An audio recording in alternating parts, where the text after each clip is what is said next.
All right, Dan, why don't you raise your mug, whatever you got in front of you.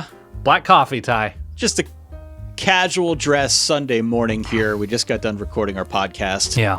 We're doing a Sunday morning Brew&A to discuss some additional topics maybe that we need to get off our chest. And one thing I know that is near and dear to both of our hearts is really the teams that are no longer near and dear to our hearts. The teams that we're selling after a few weeks into this season.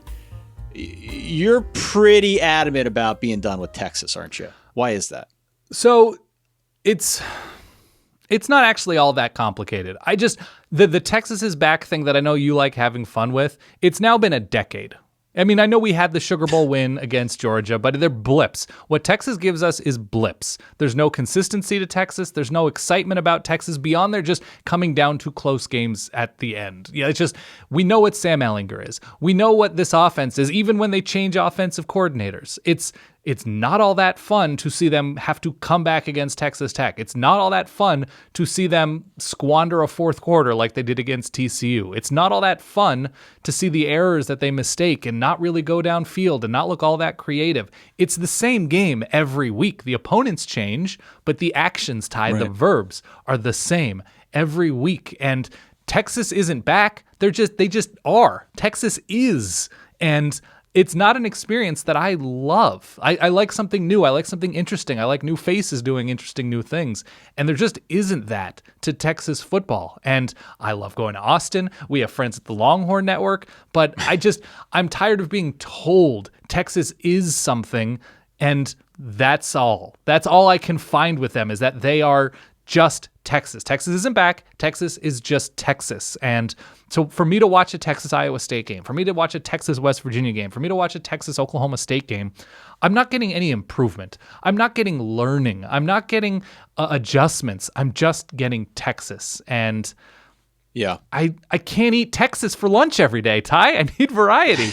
I'm opting out, Ty. I'm opting out of the Longhorns. I am donezo with Texas until they can prove that for 3 straight games, they are interesting and new and wild in some way. Okay. So I guess as a related question then. Yeah. Tom Herman. This is year 4. Yeah. Got a couple bowl wins. Look, Tom Herman stepped on campus. Instantly it was like, this is a guy who's going to bring Texas back. Mm-hmm. I don't think he's done it. But what does that mean? What does back mean? They haven't been like excellent for an entire year in over a decade. Yeah, I mean, what back means is relative, but to me, back means consistently contending, and moreover, not feeling from week to week like a different team might show up. Right, like there are inconsistencies that are going to betray the entire campaign. Mm-hmm.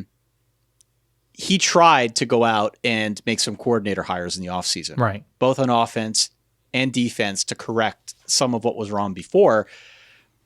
I think there's going to be rightfully. Do they look any different though? Do they look any different? No, that's my point. Yeah, that's my point. I think rightfully there's going to be some speculation that maybe Texas should go in a different direction.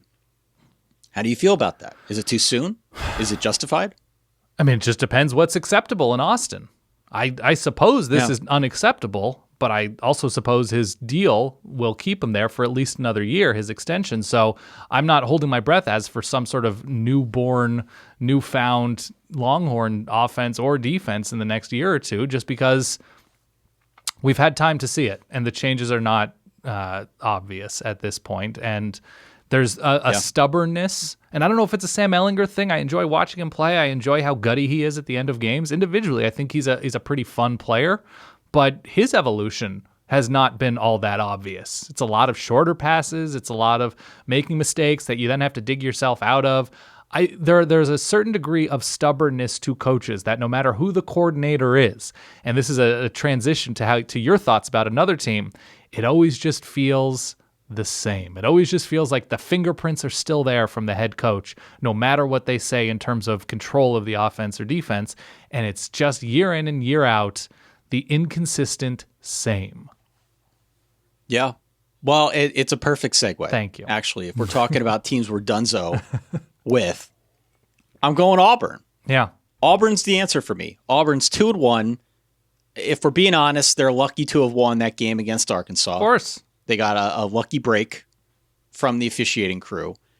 Looking at their remaining schedule, it's clear to me that there aren't a whole lot of easy games. Before the year, I was pretty adamant about, I think South Carolina might be a bit of a disaster. Mm-hmm. South Carolina's been better than I expected. They've been pretty decent. Even Ole Miss, we didn't know what to expect out of Ole Miss with their turnover just at the top with Lane Kiffin coming in and trying to install some new stuff. Ole Miss is fun as hell. They might not play defense, but they've got an offense that if you're not prepared, they can beat you. They've got both those teams on the road each of the next 2 weeks. Mm-hmm. They've also got an LSU game at the end of October. LSU, granted, just lost to Mizzou. Maybe not what we thought they were going to be, but still talented. No doubt about that. There's a game against Mississippi State, which I don't think looks quite as difficult as it did after 1 week. But closing out the year with Tennessee, with Alabama, and with Texas A&M. Right. There are some landmines on that schedule, Dan. And I can't honestly say, looking back at Auburn's first 3 games, that I feel great about any of those 2 wins, or certainly not that loss to Georgia. Right. Like, it's all kind of hinged on a few plays one way or the other. So I was hoping for more out of that Auburn offense at this point, more consistency in the run game. Maybe they'll get there with Tank Bigsby. Maybe they'll get there in the passing game with Bo Nix. But the offensive line remains a question to me. And with some of this artillery that is still on the schedule, they're just going to have to perform at a higher level consistently, right, before I'm ready to feel better about them. So rather than drag myself through this emotional pain. Right. Well, you know what you're getting with Auburn. I'm donezo. Yeah. Exactly. I'm donezo with them. I'm moving on with my life. Yeah. I mean, at least Auburn will jump up and have a month where they're just like, where was this team? But that's even more infuriating that they can't stretch, and they don't have the defense that they had last year, but they're the similar weapons on offense. It's a new line, but it's just every year it's the same thing with Auburn. I don't know how Auburn fans or Texas fans, I do know because college football is amazing, but I don't know how year in and year out they're like, all right, let's see what these generally in a regular year 12 games look like, because they kind of in the back of their head already know. They already know what the season's going to be like. And I feel for them, Ty, because I do too. I just, to be able to just, all right, we're putting on the hat, we're putting on the shirt, we're firing up the smoker. They know what the season's going to be. And that sucks. That's true. Sucks. All right. So, well, look, we hope everyone out there is enjoying their Sunday morning. Yeah. Enjoying a tea or a coffee, whatever suits your fancy. If you're not familiar with our show with a Solid Verbal, you can find us at solidverbal.com. We've got links down below that you can click on. There's also a subscribe button and a little bell that you can tickle. Ding. If you want to be notified whenever we post a new video. Ding. But Dan, always fun talking to you. Yes. Why don't we leave the fine people go? I think that's a good idea, Ty. I think I need to go. All right, we'll catch you all soon. All right. Stay solid. See ya. Peace.